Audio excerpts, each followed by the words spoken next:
السلام علیکم ورحمۃ اللہ وبرکاتہ۔ ناظرین، امید ہے کہ آپ حضرات خیریت سے ہوں گے۔ دارالعلوم دیوبند سے ایک اعلان جاری کیا گیا ہے جو سوشل میڈیا پر بڑی تیزی سے وائرل ہو رہا ہے۔ یہ اعلان ان جدید طلباء کے لیے ہے جو دارالعلوم میں رہ کر وہاں قیام کر کے دارالعلوم میں داخلے کی تیاری کے لیے قیام کریں گے۔ یہ اعلان آج ہی 21 شعبان 1445 ہجری کو جاری کیا گیا ہے۔ پورا اعلان کیا ہے آپ حضرات سماعت فرمائیں۔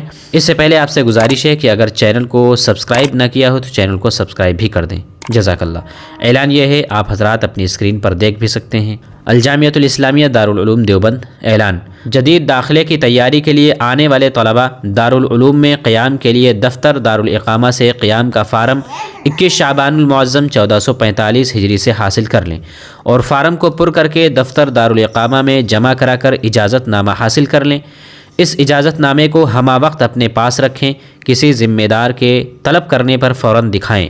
جس کمرے میں قیام کریں اس کا حوالہ فارم میں دیں۔ مقررہ جگہ کے علاوہ قیام نہ کریں اور کمرے کے باقی افراد سے تعارف حاصل کر لیں۔ غیر متعلقہ طلباء کو یا شہر کے کسی شخص کو کمرے میں داخل نہ ہونے دیں۔ کمرے کو خالی نہ چھوڑیں۔ فارم پر اپنا موبائل نمبر لکھیں۔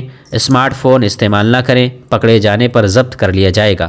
نوٹ: فارم حاصل کرنے کا وقت 3 بجے سے 4:30 بجے تک رہے گا انشاءاللہ۔ ناظم اعلیٰ دارالاقامہ دارالعلوم دیوبند۔ تو یہ تھا ان جدید طلباء کے لیے اعلان جو طلباء دارالعلوم دیوبند میں قیام کر کے داخلے کی تیاری کریں گے۔ تو آپ حضرات سے گزارش ہے کہ اس ویڈیو کو زیادہ سے زیادہ شیئر کریں تاکہ یہ اعلان ان جدید طلباء تک پہنچ سکے جو طلباء دارالعلوم دیوبند میں رہ کر قیام کر کے داخلے کی تیاری کرنا چاہتے ہیں اور ان کو آسانی ہو سکے۔ السلام علیکم ورحمۃ اللہ وبرکاتہ۔